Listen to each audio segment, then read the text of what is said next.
This content is recorded exclusively for Dr. Young's anatomy class. It is not to be uploaded or distributed to any social media sites or streaming sites, and not to be used without the permission of Dr. Young. Welcome to Chapter 15, Special Senses. In this chapter, we're going to be looking briefly at all the special senses, but we're going to focus mainly on vision and hearing. Vision and hearing both contain a lot of structures. There's a lot of structures to the eye, and there's a lot of structures to the ear. Whenever we're looking at taste, smell, those are basically just sensory receptors. So there's not quite as much structurally when we're looking at those special senses. So that's why we're mainly going to be focusing on the eye and the ear. When we're looking at the special senses, we have olfaction, which is smell, gustation is taste, we have vision, audition is hearing, which we usually just call hearing, and then vestibular sensation. This is basically our balance or orientation with our own body, and that's going to fall right in with hearing whenever we look at our ear.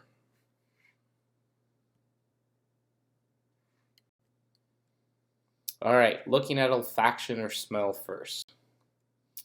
So olfactory system, anything with olfactory or olfaction, OLF, is going to have something to do with actually smelling. This is going to be pure chemoreceptors, so it's completely sensory with neurons basically just embedded within that nasal cavity, and whenever a chemical activates that receptor or activates that neuron, it sends information to the brain, and then we interpret that as a smell.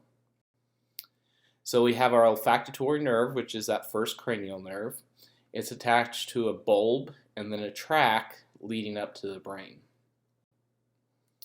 And here's just a nice little picture showing those neurons embedded within that nasal cavity. So you have the actual neuron itself, you have the little bulb, and then you have the track that leads all the way up to the brain there. So, like we said before, those chemicals bind to those receptors, send that message up to the brain, and then the brain activates it, and then we can smell whatever that chemical is.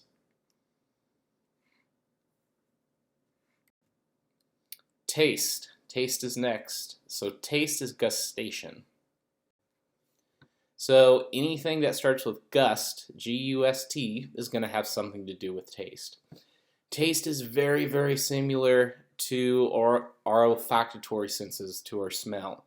We're going to have taste buds located within the tongue, and here again, these are just going to be sensory receptors. So essentially, chemical binds to that taste bud, which is basically going to be the neuron, and that information gets sent up to the brain, and then we interpret whatever it is or whatever chemical it is that's activating that neuron. So here's a picture of the actual taste buds, and they're called taste buds because they do look like little buds, but essentially they're just neurons there to actually bind chemicals. So here again, that chemical binds to it, sends that information up to the brain, and the brain interprets what we're going to taste. Alright, getting to the anatomy of the eye. So the eye has a lot of physical structures. It's not just straight neurons, so there's a lot more to look at literally when we're looking at the eye. Looking at the eye, so we have two eyeballs. They're located within each orbit. When we look at the bones, there's actually multiple different bones of the skull that's going to be making up those orbits. The eyelids, or palpebrae, are located above the eye, basically just folds of tissue. Most people are familiar with eyelids. They help to protect the eye, so whenever we see something coming towards our eye really fast, we instinctively and just with a reflex close that eyelid to protect the eye. So there's a lot of structures that actually go into making up everything that goes around the eye and helps protect it. We're not going to look at all of them. We're mainly going to focus on that eyelid and then the eyelashes. So eyelashes, there again, are there to protect the eye. So if anything's coming towards the eye, hopefully those small hairs can kind of bat them out of the way and get whatever it is coming towards us not to go into the eye. Now, the only problem with eyelashes is that sometimes they fall out and actually get in the eye themselves, so sometimes that can be a problem. Conjunctiva. So this is going to be a thin epithelial lining that actually covers the eye. This is going to be the part that gets infected in pink eye. So conjunctivitis is pink eye. It's a bacterial infection, spreads like wildfire, mainly because it causes your eye to be itchy, to burn sometimes, and you rub your eye, get the bacteria on your hand, and then touch everything else. Someone else touches it, ends up with pink eye. Kids spread it really, really easily. Kids are little germ factories, and they might rub their eye and just touch their friend's face or touch their friend's eye. You never know. Luckily, we have antibiotic eye drops that can clear this up relatively fast. But any conjunctivitis, you're probably looking at a pink eye. Lacrimal apparatus. Anytime you see lacrimal, it has something to do with tears. So we have a pretty sophisticated tear duct set up where we have a passageway leading all the way down to the very medial corner of the eye, a collection system for the tears, and then a way to actually drain it. The lacrimal gland that produces the tears is actually on the superior lateral portion of the eye. So it's on top, a little bit more towards the outside of the body, but still sitting right on top of the eye there. So when we look at all the different structures associated with it, you don't have to memorize this entire pathway. I just wanted to have all the definitions up there so you can actually see it or look at these definitions before we look at the picture. So here's our entire lacrimal setup. We have that lacrimal gland on the kind of top outside of the eye. All of our tears are going to drain to that medial corner of the eye because our eyes are slightly slanted down into the middle. All those tears are going to drain into our entire lacrimal apparatus there, so we have a nice big lacrimal sac with nasal lacrimal duct that leads down to that nasal cavity. So when people really, really start to cry a lot, and then the nose starts to run a lot, the reason why that nose is running so much is because you're literally crying out your nose. Those extra tears go down into that nasal cavity and literally are running out your nose, along with any mucus or snot, anything you got along with your nose also clears it out.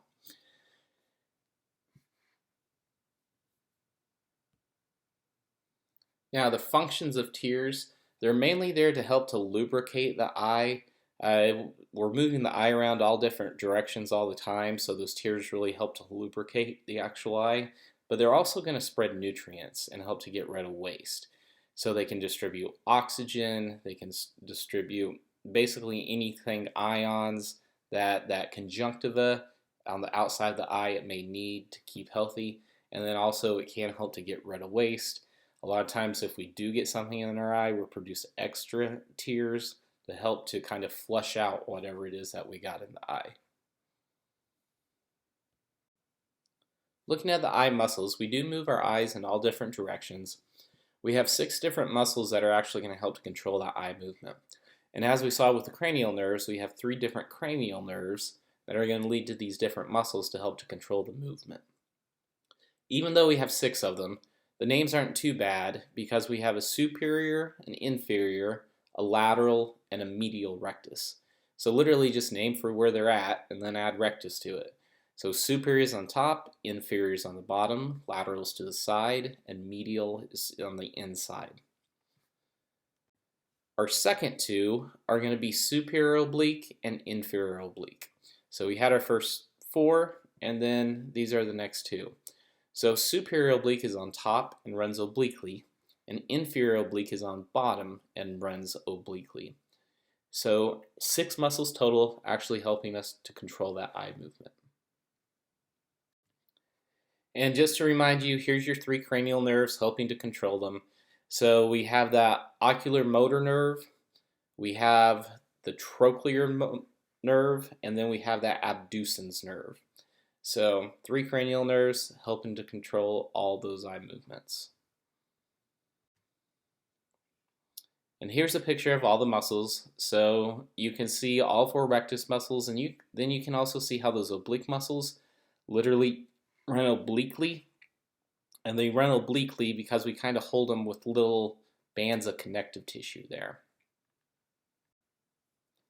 When we actually start getting down to the eyeball itself, we're going to have 3 major layers making up the eyeball. We have a fibrous layer, a vascular layer, and then a neural layer. The fibrous layer is going to run towards the outside of the eye. The vascular is kind of sandwiched in the middle, and then the neural layer is going to be the very inside layer.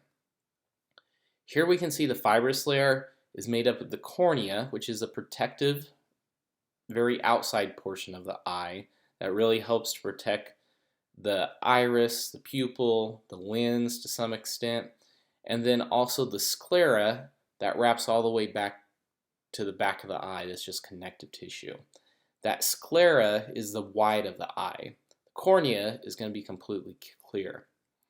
The vascular layer is made up of the iris, little ciliary bodies that are actually going to connect to the lens that helps us to focus, and then the choroid layer, which is where all the blood vessels are going to run through.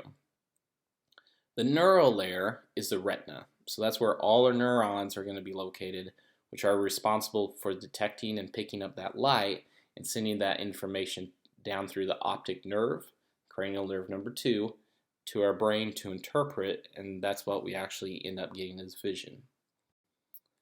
So for your fibrous layer, here's your sclera and cornea actually written out for you. It's the same thing we just talked about, just written out. Here's your vascular layer with your choroid where the blood vessels run, those ciliary bodies. It's going to help to basically focus the lens. The iris is going to be on the next slide. So here's your iris and your pupil. So still part of that vascular layer. Iris is the colored portion of the eye, and then the pupil is the actual hole in the middle of the iris. So here's just another picture recapping that fibrous layer and that vascular layer for you. Within that iris, we do have little bitty papillary sphincter and a papillary dilator muscle. This is going to control the size of that pupil. What's kind of odd, if one pupil changes sizes, the opposite pupil will change size. And we're probably going to do this in lab. We're going to have a little light, shine it in one eye.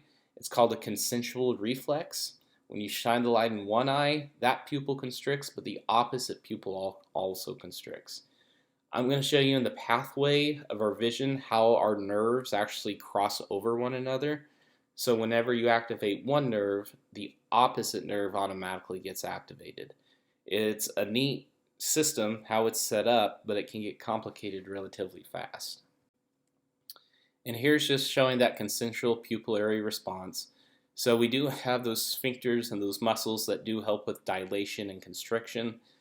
Whenever we shine a lot of light into the eye, that iris and that pupil will actually constrict, so less light can get in. When there's low light situations, it relaxes and dilates, so more light can get in.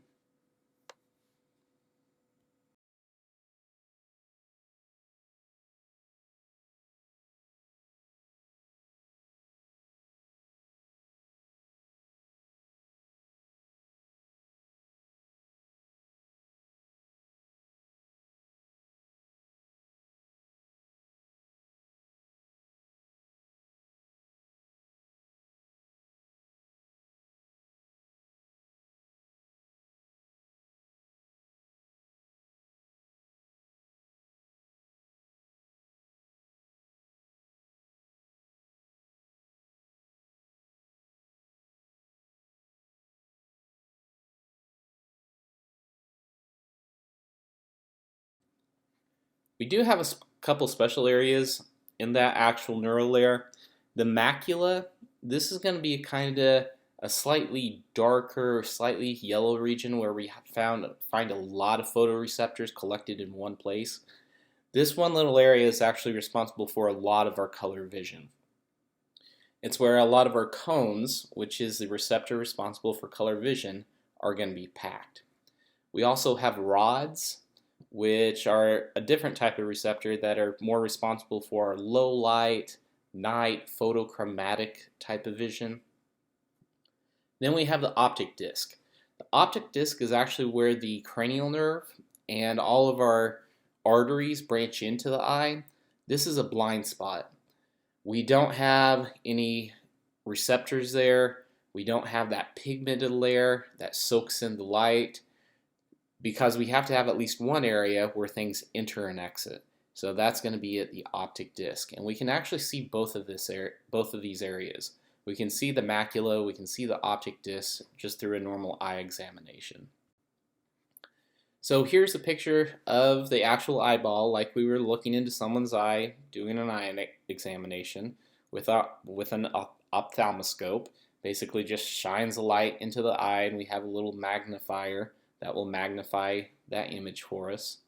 So the optic disc always shines up like a nice big sun, because there's no pigmented layer. So none of that light gets absorbed, so it actually gets reflected back at us.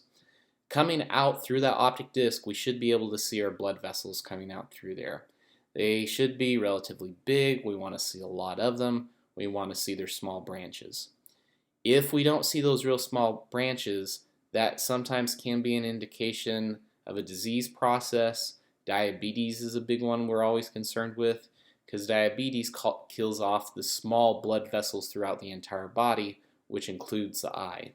So vision problems, eventually leading to blindness, can happen with diabetes. So we want to see all those real small branches, and we want to see those vessels looking nice and healthy in there. The fovea is that darkened area within the macula. So like we said, that macula is going to be the area that we find packed with cones, responsible for a lot of our colored vision. All right, as we work our way down to the lens here, the lens is going to be used to focus light or bend light. We're going to focus it by bending it. The lens, when you look at the model in lab, don't confuse it with the cornea. They're both clear disc.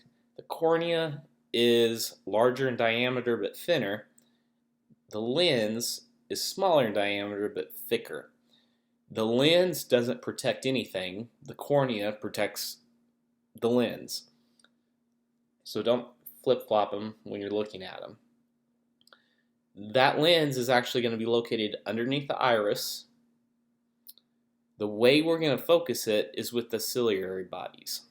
So when we're looking at something up close, those little ciliary bodies with ligaments attached to them, they're basically just little muscles. They contract and actually pull the lens so it's more of a elongated shape.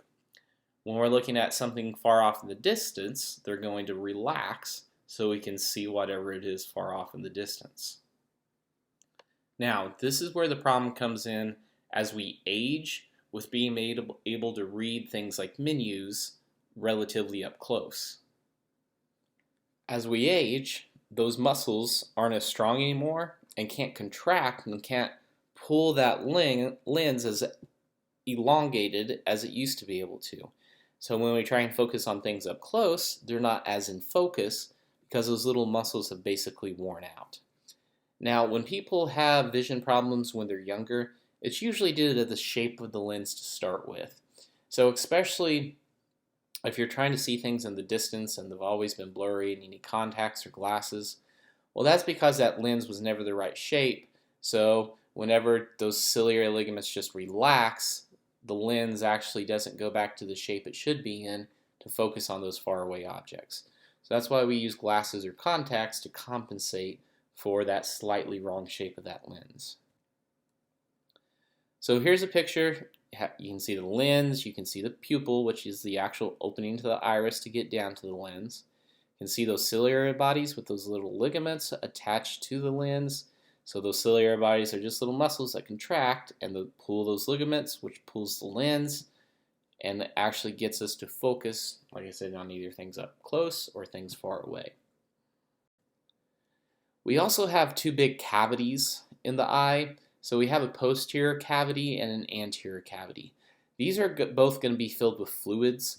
In the posterior cavity, which is the larger cavity behind the lens, this is going to be vitreous humor. This is going to be a fluid that's almost more like a gel.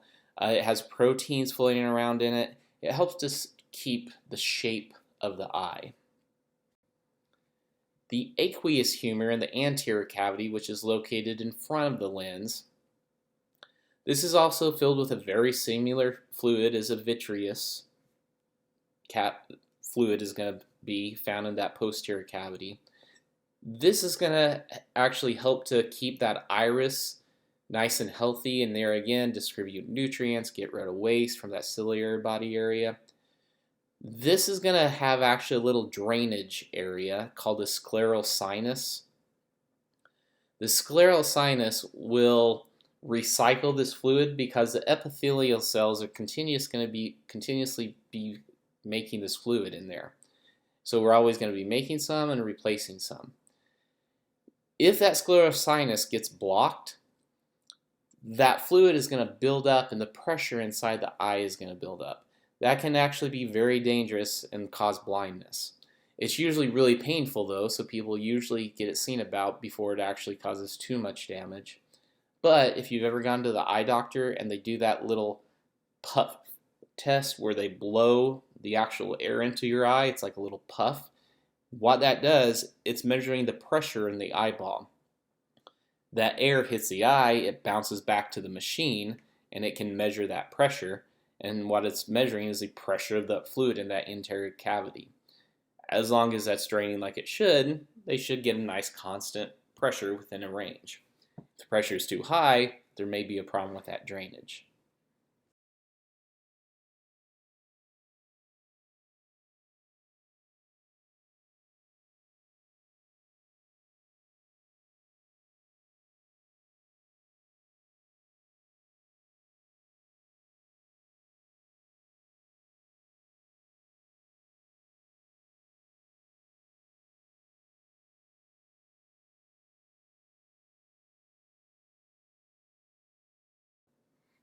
With these last few slides of the eye, I wanted to show you the visual pathway. So this is something you don't have to remember, but I just wanted to show you the entire setup. This can get relatively complicated fast. So the neurons that supply each eye through those cranial nerves, the outside or lateral neurons are actually going to be responsible for your medial vision. So that vision we see right there in the middle. So those run up on either lateral side of the eye, and then they make you see that very inside medial vision. The neurons that actually run to the inside of the eye, they cross over. So the right side crosses to the left, and that left crosses to the right. Then they run up the medial of each eye, and those medial neurons are responsible for the lateral vision.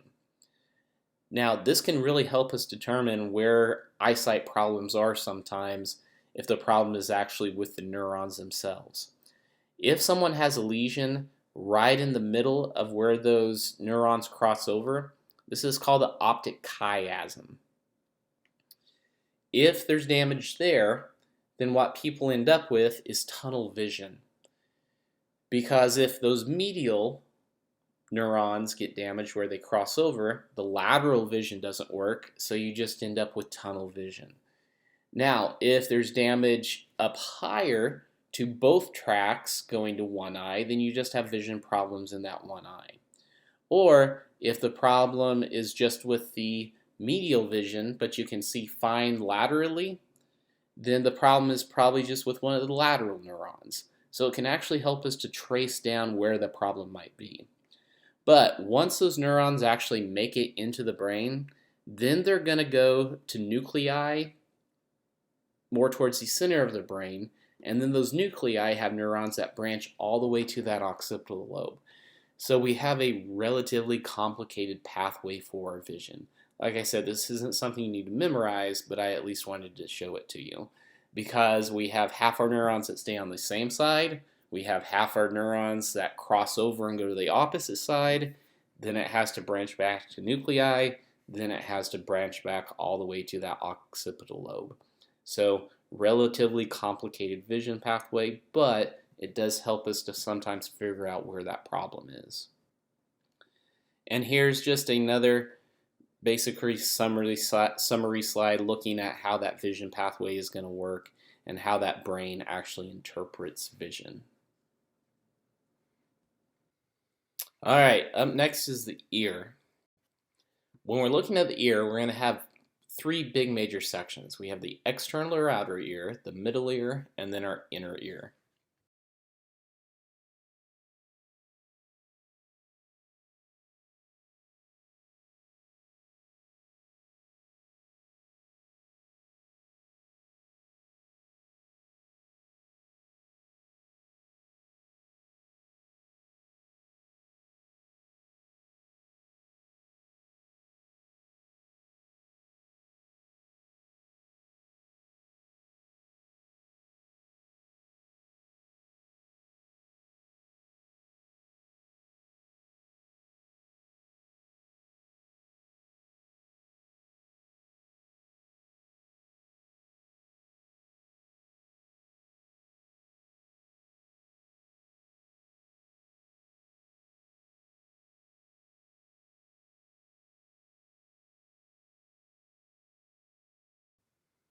So looking at that external ear, like we said, the auricle is going to be that earlobe. If you remember, we also had auricles to the heart with those atriums. So those atriums kind of look like, I always call them elephant ears, kind of look like elephant earlobes. Our auricles are going to be our earlobes. That external auditory canal or external auditory meatus is just the hole. You can stick your finger in it, you can stick Q-tips in it. Here we're going to find ceruminous glands, which just make cerumen, which is earwax. Earwax actually helps to lubricate that inside portion of the ear and keeps it from drying out. Sometimes if people use Q-tips too much, it can actually dry out that inner canal and cause some irritation and some bleeding. So some earwax is actually good. Too much earwax is a bad thing. Especially with elderly patients, sometimes they'll come in with hearing problems, and it'll be because they have so much earwax that it's literally blocking that entire canal. So here's your outer ear, that auricle, and basically that external auditory canal. Tympanic membrane. This is the end of the outer ear, the beginning of the middle ear. So tympanic membrane is the eardrum. Make sure you call it tympanic membrane. It's not an actual eardrum, it's a tympanic membrane. This is going to be connected to auditory ossicles, which are going to be three little bones. So the way this works, the tympanic membrane vibrates, which vibrates the auditory ossicles, which then send those vibrations to the inner ear where the receptors are going to be located. Then the receptors are going to interpret those vibrations into our actual hearing. So middle ear, there's not too much going on there except for the tympanic membrane, the auditory ossicles. It is filled with air, and this is where that pharyngotympanic tube or eustachian tube is really going to come into play. And here's your pharyngotympanic tube written out. So remember, eustachian tube is the same thing that's usually a little bit more commonly used. This is going to be used for drainage down to the throat and also used to help to balance that air pressure. So if you've ever been going to Branson, going up and down the big hills, that air pressure is going to change as you go up and down the hill, and sometimes you can feel that actually in your ears. Same thing if you're flying on a plane and you start coming down to land, that air pressure changes and sometimes it can really hurt the ears. The pharyngotympanic tube, eustachian tube, is made to equalize that outside pressure with the inside pressure to that middle ear. Also used for drainage. If we get an ear infection, especially behind that tympanic membrane, it can drain all that infection, the swelling, sometimes the pus, actually down into the throat. A lot of times we swallow it, don't even know it, and stomach acid can actually break it down. Problem we get, especially with kids, is this eustachian tube or pharyngotympanic tube is relatively small to start with, it can get blocked. So if it swells too much, if there's too much infection, that tube gets blocked and there's nowhere for that pressure to go, it can actually rupture that tympanic membrane. This is when we put tubes in kids' ears.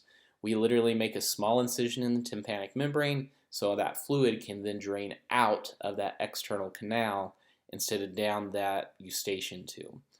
The tubes work relatively well. I have a picture coming up here in a second.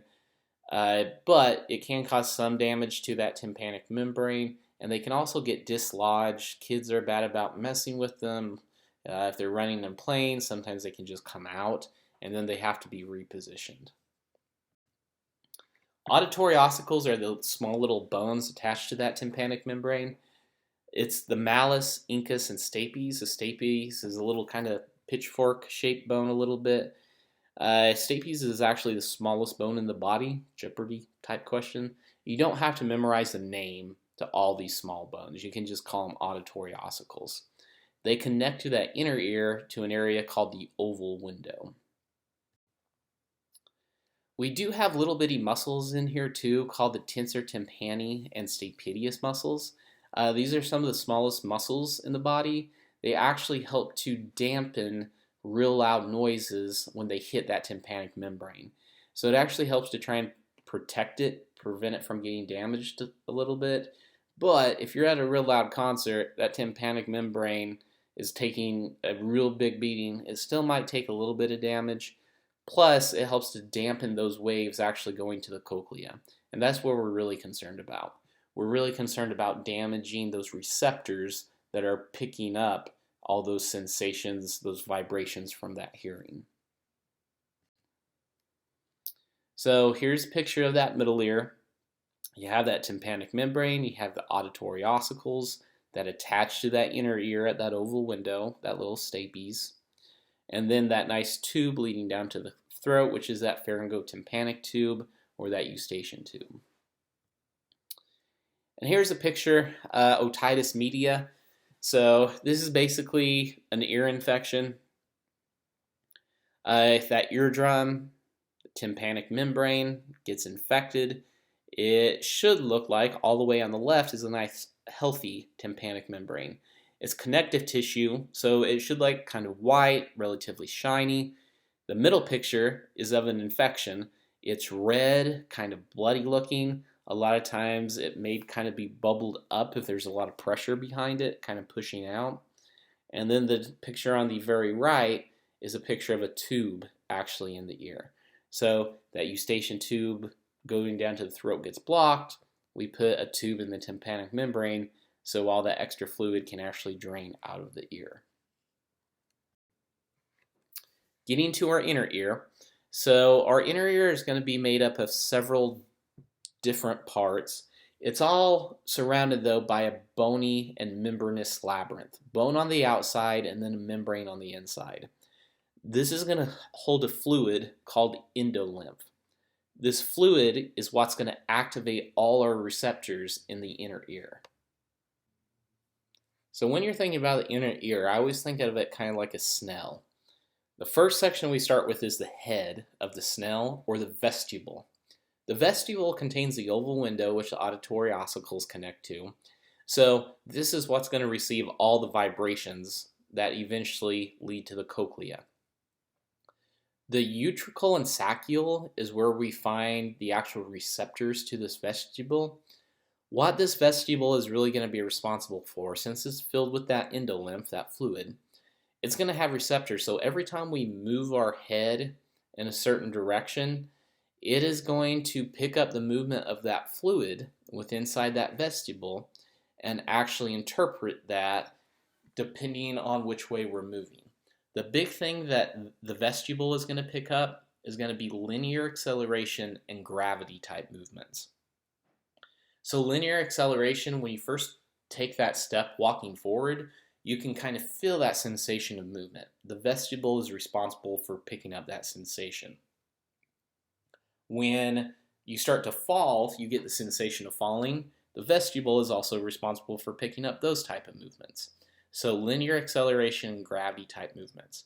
It's because when you move your head, it moves a fluid, which activates the receptors, sends that information to the brain, and then the brain can detect what you're doing. Semicircular canals are kind of like the little horns of the snail. These are going to be literally semicircular canals. They're semicircles, and they're canals. They're filled with that indolent fluid still. At the base of each one of these, we're going to have three, an anterior, posterior, lateral. We also have receptors. This is, again, all based on fluid movement. So this too basically helps with your balance and body position. Whenever you move your head a certain way, or if you're hanging upside down, or you're laying down, the fluid will move within those little semicircular canals and activate the receptors at the bottom of each canal. These help to pick up more rotational type of movements. So actually spinning in a circle, are you hanging upside down, upright, are you sideways? Any type of circular type of movement is what these semicircular canals really help to pick up. So here's a picture of that entire inner ear, and you can actually see the endolymph in it now. So we've talked about that very head portion of our snail, the vestibule, and we talked about the semicircular canals. Up next is going to be the cochlea. Cochlea is kind of set up like a snail shell. It's in a winding vortex kind of looking circle there. So our cochlea is going to be responsible for our hearing. This is where all our hearing cells are actually going to be located at. So what happens as the vibration moves through the tympanic membrane, the auditory ossicles, it sends that actual air vibration into the fluid. Then it turns into a fluid wave. That wave then activates the actual receptors in the cochlea and will send that information to the brain, and then our brain is going to interpret that. The receptors in that cochlea are located in an area called the organ of Corti, or sometimes the spiral organ. A lot of times you're probably going to see organ of Corti. Corti discovered it, named it after himself, and called it the organ of Corti. Here's a picture of that actual cochlea, kind of cut up, and we can see it. So within that endolymph is going to be a whole bunch of these little organs of Corti. And that vestibulocochlear nerve, that cranial nerve, the vestibule branch goes to the vestibule of the ear, picking up the semicircular canals and that vestibule for balance and movement. And then the cochlear division actually branches out through the cochlea. And you can see that here. It's going to have a whole bunch of branches all going to different little organs of Corti where those receptors are located. So as that fluid moves on top of the organ of Corti, those little receptors, it's going to stimulate the receptors differently depending on if it's loud, soft, high-pitched, low-pitched, will all move the fluid different, which moves the receptors different, and that signal, that movement of the receptors, gets sent through that cochlear nerve to our brain, and our brain can then interpret all those different movements as actual sounds. Now, within the organ of Corti, the little receptors are usually called hair cells or hair receptors. Because they're so small, they do look like little hairs sticking up. We don't want to damage these. If that fluid wave is too big due to a really large sound, this is the part that actually gets damaged. It gets pushed down too hard. And if those get pushed down too hard, they're not going to bounce back up. And we actually have hearing loss associated with that. So once you damage those receptors, that's it. So that's why we try and stay away from real loud noises or wear earplugs. Here again, big problem, concerts a lot of the times. People go to them, music is too loud. And sometimes you even get that ringing in your ears that can last for a day or two. Literally what that ringing is while you're hearing that, it's those little hair cells actually popping back up. And your brain is detecting that movement as a ringing type of sound. So that ringing's happening, it probably means some of those hair receptors are popping back up. Some of them probably aren't. There's probably some damage there somewhere.